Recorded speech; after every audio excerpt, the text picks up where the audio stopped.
Hello po. Madam, ano po ba sa Tagalog ang forthwith? Para sa akin po, sa Tagalog ng forthwith ay agad-agad po. Yun. Knowing that po, kasi sabi sa Constitution, forthwith daw po dapat tugunan ang impeachment trial ng Senado. Dapat po bang simulan na ng Senado ang impeachment trial kay Vice President Sara Duterte? Para sa akin po, dapat na nilang simulan kasi wala naman pong reason kung patagalin pa. Kasi kaya nga po ng sabi ng iba, trial lang naman po yun.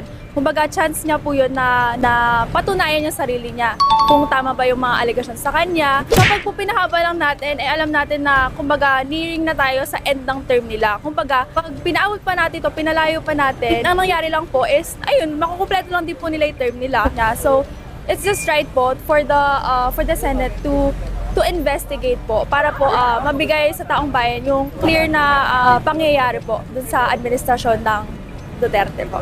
Yun. Sara Duterte. Yun, thank you po Madam. Mukhang mas matalino pa kayo sa mga senador natin. Calling the attention po of, lalo na po sa mga tao ngayon, lalo na po na magkakaroon na po ulit ng botahan.